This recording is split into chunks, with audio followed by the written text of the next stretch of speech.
Hey there, friend. I'm thrilled that you've decided to join me each week here on the podcast as I read through the Inventory Genius book.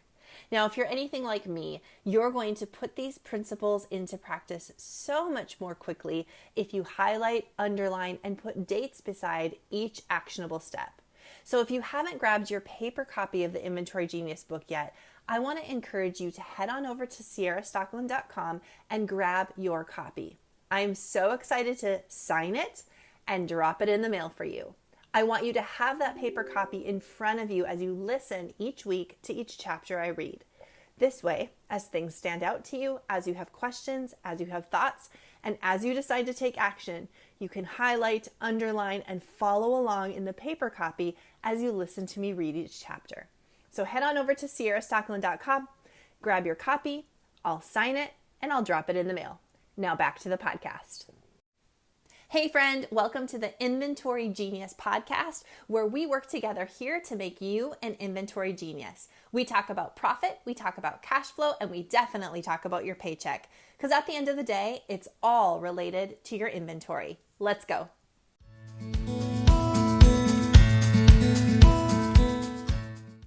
More money on the bottom line, more cash in the bank account, a paycheck for you. All three of these goals can be achieved by increasing top-line sales. Let's be honest, at the end of the day, we all want more money. Whether it is so we can finally pay the bills without stress, or we can replace our past executive income, or we can finally feel like we have a legitimate business. We all want to keep more cash. We have seen that a high top-line number doesn't necessarily mean we have more money to live on.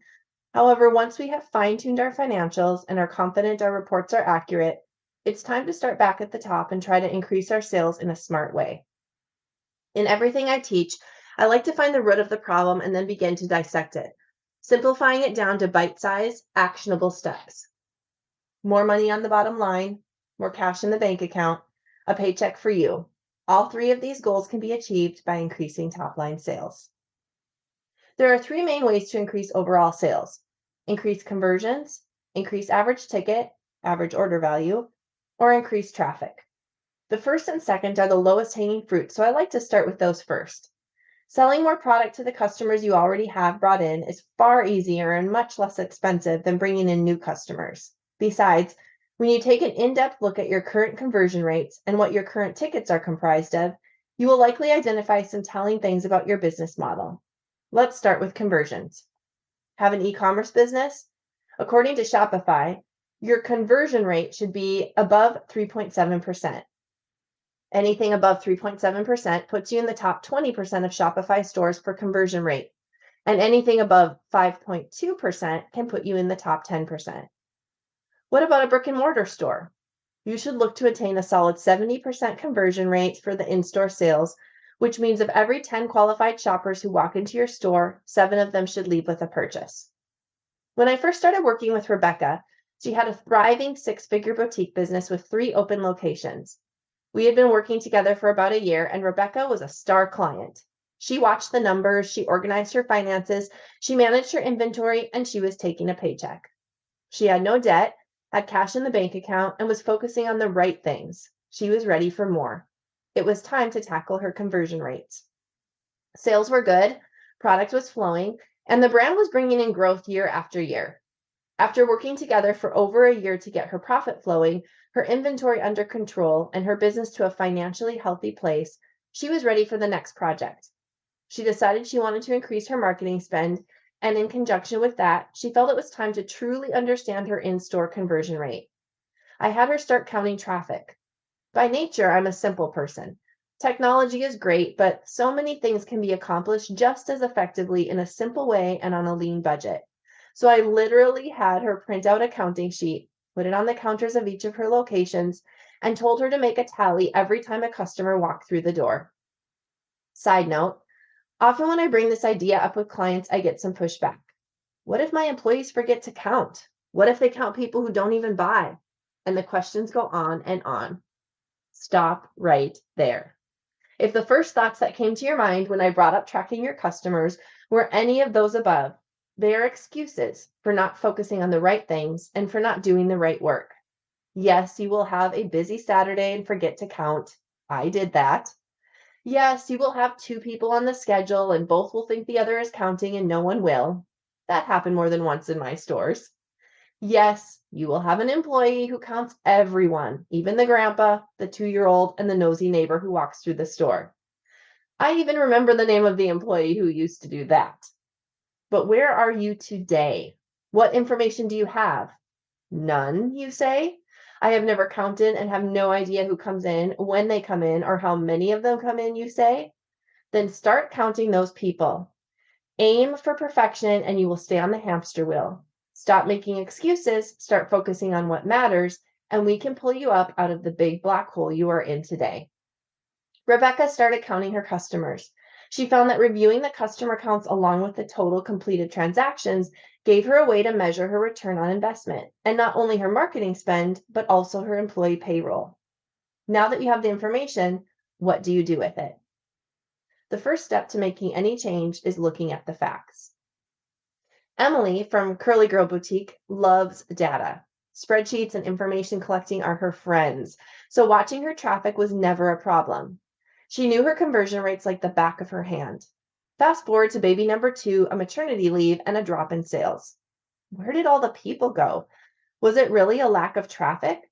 Since Emily had been tracking her data, she could easily find the answer, and she quickly found that the drop in sales was directly related to her conversion rate.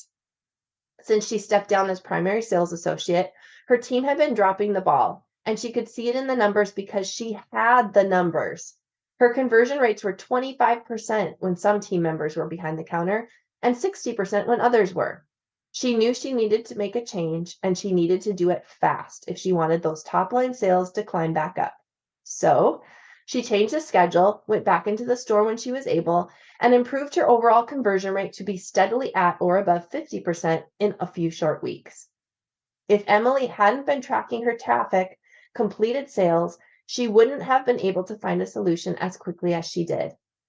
The first step to making any change is looking at the facts. If you want to increase your conversion rate and improve your sales, you need to know where you stand today so you can create a bridge to where you want to be in the future. Let's look at an example on the following page. Let's say you have a current customer count of 112. Your current total transactions are 56 or 50% is your conversion rate. Your current average ticket is $92.12. That would leave you with current exit sales of $5,158.72. Now let's say you have that same amount of customers, 112. Your current total transactions are 82, which is your new conversion rate of 73%. Your current average ticket remains at $92.12, but your new exit sales are $7,553.84. You should always keep drilling down for more solutions. There are multiple ways you can increase your conversion rate. Educate the customer about product, schedule your best salespeople during your busiest days. Hint, this could be you. Or re-merchandise the store or clean up the flow of your website. Increase your average ticket. Another way to work on growing your overall sales is to increase your average ticket. Every transaction has a value, and after identifying the average of this value, you can use that data to increase each purchase value, thus increasing your top-line revenue over time. The transaction value is what the average customer pays when walking into your store or checking out your Etsy shop. If you have never looked at this number, you can find it on the dashboard of most point-of-sale systems. You can also calculate it yourself by taking your overall sales for any given period of time and dividing it by how many transactions you had. Example, $35,000 divided by 120 transactions equals a $291.67 average ticket. Just like your conversion rate, the magic of increasing your average ticket is that you don't need to spend 1 penny of advertising money to do it. You simply start selling more to the customers you already have. According to a Forbes online article from June 2021, focusing on improving your AOV, or average order value, is an efficient use of business resources.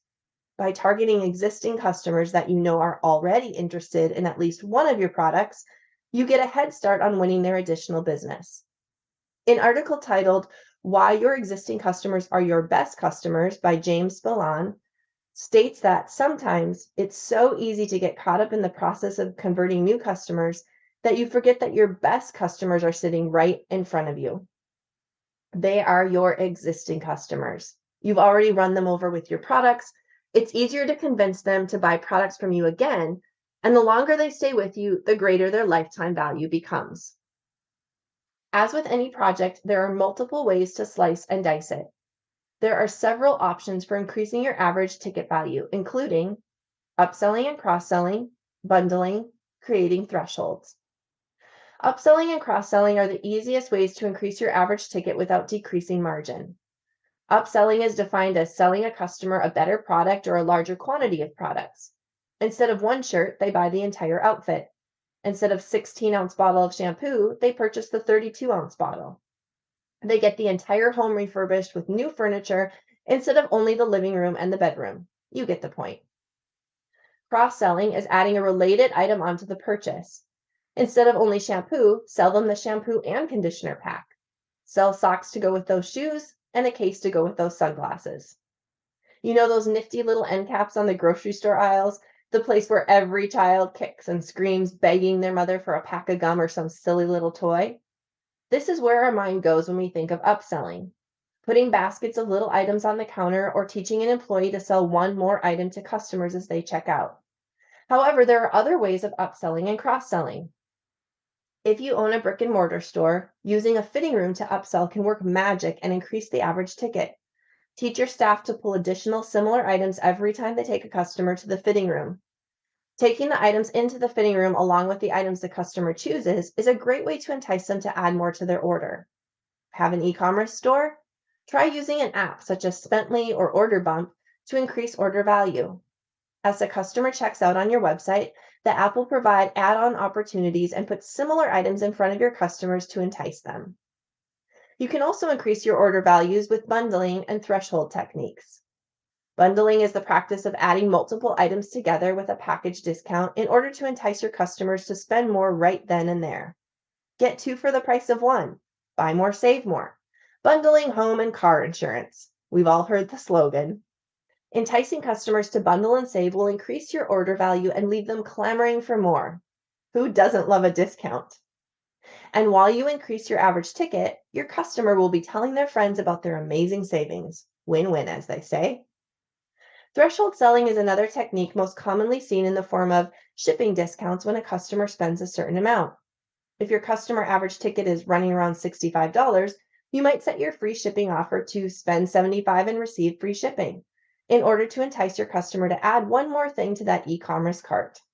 While this might not reflect a lower margin when looking exclusively at your sales, not your cost of goods sold, you will see the net profit shrink when you review the entire picture, since you are eating the outbound shipping cost. The difference in your top line revenue compared to your overall net profit may be significant enough that this cost is worth it, but it could also be offset by slightly raising your overall prices. These examples can be great ways to sell more to the same customer, but they often come with a decrease in margin. This is not necessarily a bad thing, but as with everything, understanding possible ramifications is important when deciding your main focus and what it will be. That's why understanding the numbers matters. You can do the work, but you want to do the right work. We've talked about your lowest hanging fruit when it comes to increasing your overall sales, increasing your conversion rates, and increasing your average ticket. It is time to focus on the action most difficult, increasing traffic. Even with this technique, there are ways to break it down and simplify. We can increase traffic one of two ways. We can go out and find new people to buy our amazing inventory, or we can focus on the customers we already have, enticing them to buy with us more frequently. Here are some interesting stats on the latter option. Repeat customer statistics reveal that returning loyal customers spend an average of 33% more per order as compared to others. Source, my customer. 91% of customers are more likely to purchase from brands that provide them with meaningful and relevant offers. Source, Forbes. While these stats prove that focusing first on current customers is much more lucrative, it appears that most businesses focus on getting new business. According to SheMrush.com, 44% of businesses focus on new customer acquisition, while only 18% focus on customer retention. Why is that? We want to grow. We need to pay off debt. We want the cash rolling in, yet we focus on the hardest way to get from point A to point B. Not only do most of us focus on increasing traffic before we look at our current average ticket or conversion rate, in other words, selling more to the people we already have, we also quickly run after new customers instead of working aggressively to sell more to a person who has already bought into our brand. We love all the shiny things, don't we? If only I could get more people to watch the videos I post on social media, completely forgetting we already have 1,526 followers who would love for us to speak directly to them about the products we have. If only I could get more customers and more people to book a design consult with me, while having a portfolio of hundreds of homes we have decorated over the years who would love for us to give them a call and let them know about the new trending colors of interior design and how they could quickly redecorate on a budget in a 30-minute consult. If only I could get 10 more people a day to walk into my boutique and buy something, never thinking about creating a customer loyalty program for the thousands already on our email list that would entice them to come in and shop once a month. There is absolutely a need to fill our funnel with new customers, but focusing first on the customers we already have is the lowest hanging fruit on the tree. Some simple ways to increase customer retention: loyalty programs, memberships, good old-fashioned calling. Yes, pick up the phone, call, text, or even email your customers and let them know what just arrived and invite them to be a VIP. After you feel you have established a consistent and effective strategy to retain customers you already have, then, and only then, should you look at ways to bring new people into your marketing funnel. So what is the best way to put together a plan to go out and get new people? Take a deep dive into who's shopping with you now. Who are they? How did they find you? How did they buy? Creating a strong avatar and using that to create a marketing plan will be key to implementing your plan with success.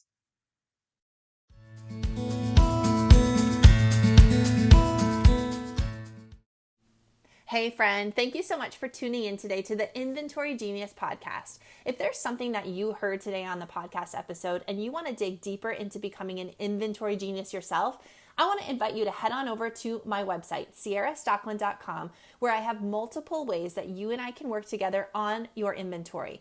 I want to help you with your profit, your cash flow, and your paycheck, because at the end of the day, it's all related to your inventory. So head on over to the website, connect with me. I'll work with you soon. See you then. Hey there, friend. Chances are, if you're listening to the Inventory Genius podcast, it's because, well, you really want to become an inventory genius. If that's you, then let's stop just listening. Let's stop just collecting information. Let's start doing. I want to invite you to grab your copy of the Inventory Genius book. I wrote this book with you in mind. It delivers bite-sized actionable steps that will help you use your inventory to create more profit and keep more cash in your business. This is a really easy to read book. In fact, I designed it specifically for the busy inventory-based business owner. It only takes about 2 hours to make your way through, and you're going to leave with practical bite-sized steps so you can start implementing the principles of the Inventory Genius method immediately. Head on over to ciarastocklin.com where you can grab your ebook, your Audible version, or the printed copy. Enjoy!